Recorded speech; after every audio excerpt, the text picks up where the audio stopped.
Welcome everyone who's tuning in from the Mums and Dads Renovators and Decorators group. We're going to talk tonight in our last session about how to choose a really good real estate agent, what to look out for, how the game of buying and selling property, how it goes, and how best to work with real estate agents so that you get the outcome that you want. This is a topic that comes up quite a lot. It is fascinating how much money we can gain or lose during the transaction of a property, during that exact process. So I'm all about the renovating, yes, and particularly in this series, Open House, we've been through number one, how to set realistic renovation goals for 2023. Week two is should I buy property in a holiday destination when people get swept away with the mood while they're on holidays. Week three has been all about the open for inspection itself. And now week four, how to deal best with real estate agents, because you can win or lose big in property. It fascinates me how people will rush into making decisions, how people will put in offers when they're not really clear on what they're talking about or what an area is actually worth or a property is actually worth. So let's go into the detail.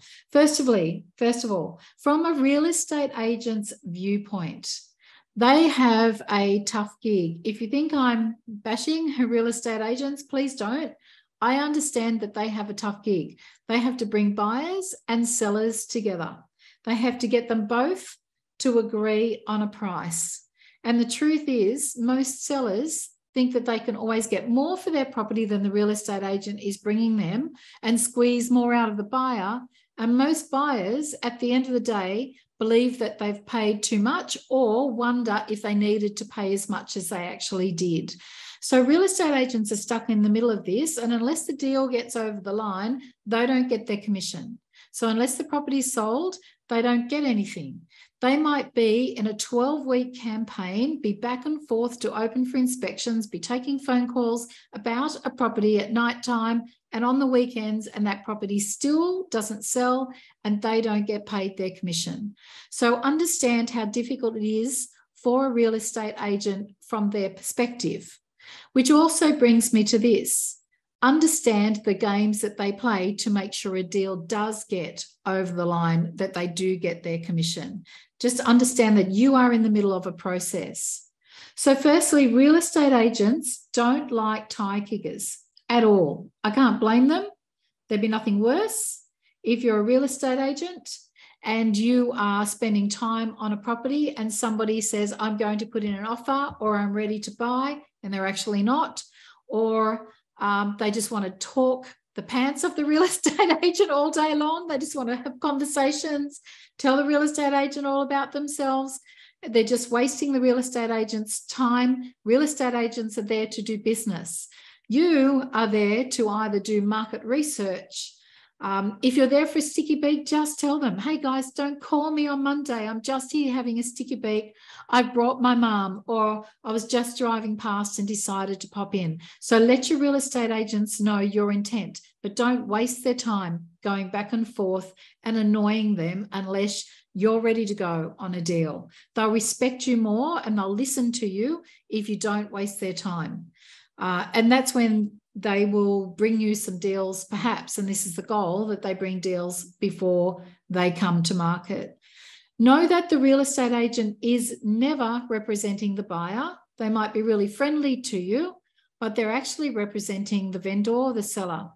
So even if a real estate agent is really friendly to you and you're the buyer, know that in their mind, they're thinking, if I can get you to pitch against another buyer for this property, that's awesome. If you miss out, I'm just going to keep you in my little pocket and take you to another deal, or I'm going to bring another deal that I think might attract you. So they are in the business of keeping contracts coming their way, sales contracts coming their way, and every time they get one of those sales contracts, matching that property up with a buyer. So they're very aware of what's happening around them. Real estate agents should ask the buyer lots of questions. Here's the key when you're hunting for a good real estate agent to sell your property. Make sure that during the open for inspections you're attending your open houses, that you're taking notice of how the real estate agents at those open for inspections are dealing with everybody. If they're showing no attention, if they're sitting there scrolling on their phone, if they don't talk the property up, if they're not paying you attention and asking you lots of personal questions about why you're there, how much money you have, in a roundabout way, they actually do ask that question they frame it very professionally, but in essence, they want to know, are you in a position to buy that property? So they'll ask you, have you just sold somewhere? Are you looking? Is this the first time you've looked? Is this the only time you've looked in this area? Are you new to the area? A good real estate agent will be asking you multitudes of questions when you're at an open house. They're the ones whose names I would jot down to be on my hit list for real estate agents that I want to represent me when a property comes on the market to sell, like when I'm actually at the point where I'm going to sell. So, while you're talking to them and they're talking to you, don't feel like they're just sticky beaking and they're asking you personal questions. View it as an opportunity to check them out, to see what kinds of questions they're asking you, and know that if you were to put a property to market with them, that they're going to speak to your potential buyers in the same way that they're speaking to you. I've had some really good experiences with real estate agents, and I've had some terrible experiences with real estate agents where, in one instance, I had close to $2 million in my pocket ready to go. The property on sale was worth less than that. The real estate agent didn't pay me the time of day. I turned up straight from the gym in old gym clothes, a bit hot and sweaty, no makeup, with my hair in a pony. And I turned up in my daughter's car because that's the only car that was available to me at that time. I think mine was in for a service. And so the real estate agents didn't pay me any attention at all. And I looked around everybody at that property in that moment and thought, hey, I bet you out of everybody here, I'm the one in the position to buy this property right here, right now, today. And you guys have assumed that I'm dead broke poor because I'm dressed like pretty shabby and I'm driving my daughter's car, which was about 30 years old, an old Toyota Cressida of all things. So real estate agents, identify who are the good ones and who are the bad ones. They should be very attentive. From your viewpoint as the buyer, understand they're not working for you. They're working for the seller. They really want the property sold. They'll be kind to you. They'll pop you in their pocket for another deal perhaps. But they're really, when push comes to shove, don't get swept away with how nice and friendly they are towards you. You're not the person whose priority in the particular deal if you're at an open house inspection and somebody else is selling that deal, hopefully to you. Establish a good relationship with all real estate agents so that they know that you're a serious player in the investment space.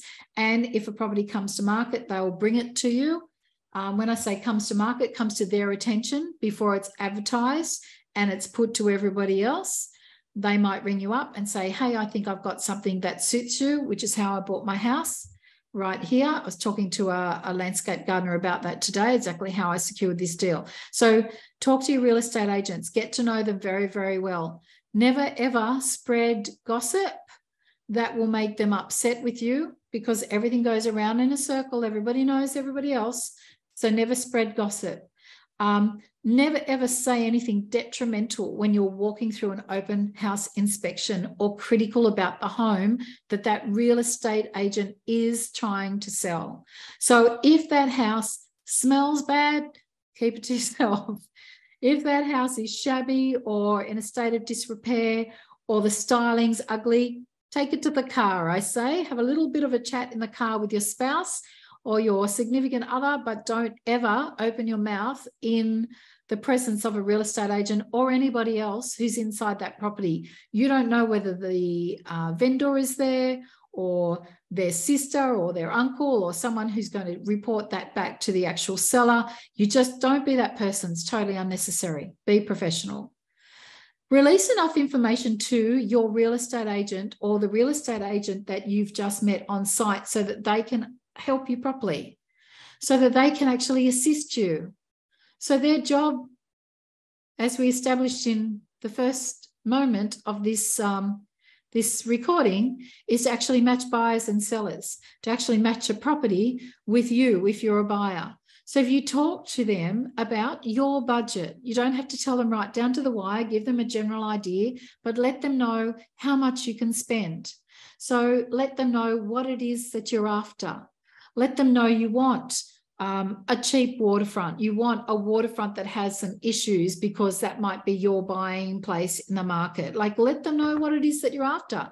Let them know if you want something move-in ready. Not my flavour at all. I would never buy anything brand new or move-in ready, but a lot of people will.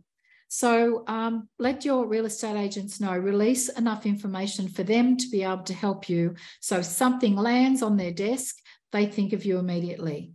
But don't release everything. Don't release exactly every little detail. For example, if you tell your real estate agent a certain budget, don't release, oh, but I have an extra 150K in a bank account. I could probably push an extra mile if I really needed to, like, or I have access to mum and dad's money, or like, just don't release absolute. They don't need to know. They don't need to know everything. They just need to know enough.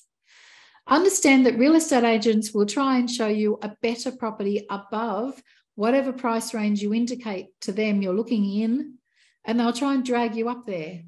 And it's very easy to drag people up to a higher priced property because people, when they're shown a nicer property, fall in love, and then they'll desperately try and find the money. So real estate agents know that.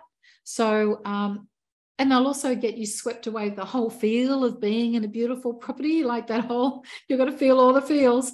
Be strong, guys. If you can't afford it, number one, don't look in the first place, or be very, very real about, okay, this is a great property. It's out of my price range this year, but in a couple of years, this is the kind of deal I can look for, but I'm going to be sensible with my money right now, and I'm not going to be talked into something that I can't afford or haven't set my, I haven't done my feasibility study at that range.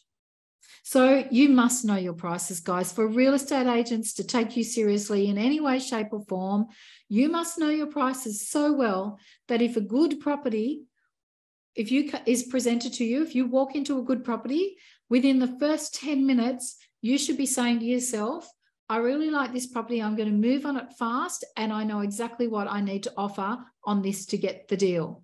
So know your prices. Don't be lazy. If you're going to be lazy, get a buyer's agent to do the work, because they won't be lazy. Know your prices or pay someone to help you. So also know that real estate agents, they're doing this all day, every day. They are professional. This is what they do. They get very, very good at all of this. They get really good at reading the market, reading buyers, reading vendors, working out how far to push people, knowing what stories to tell people to get them to make an offer. Auctions are classic, getting people to bid above their own last bid. I love that. When I watch that, I'm thinking, why did you do that? But real estate agents, they're doing this all day, every day, and they get really good at their craft. Guys, you're up against it when you're talking to real estate agents who are really good at their craft. So you just need to level up. You really do need to get ready. So you need to know what type of finance to organise. Not all finance is created equally. A loan is not a loan. Know exactly what type of finance to organise for you for that particular deal, particularly to keep your options open for perhaps a next deal. So always be thinking, this is what I'm doing right now, but I need my path to be open for my next good deal. Never, ever allow yourself to be stuck in a corner. Know what research to conduct and exactly what numbers matter, what numbers to look at. Really get to know your area, your prices. Be really certain about what you want. There are must-haves and there are nice-to-haves. Get very, very real on your must-haves. Write down a whole batch of your nice-to-haves, and then work out what you can get in your well-researched area and your well-researched street, and find out and try and get the best deal you can. So know exactly what to offer. Not too much to be crazy. Not so low that it's offensive. If you want to isolate the emotions of a vendor to kind of fog you off as a buyer, the fastest way to do that is to put in what I determine to be an offensive offer. So something that is really, really low. Unless there's lots of properties on the market to choose from, it's a wonderful buyer's market, and you're prepared to burn a lot of vendors. Like you're prepared to just, a lot of people say no, no, no, no, no. Somebody at some point who might be desperate enough might say yes.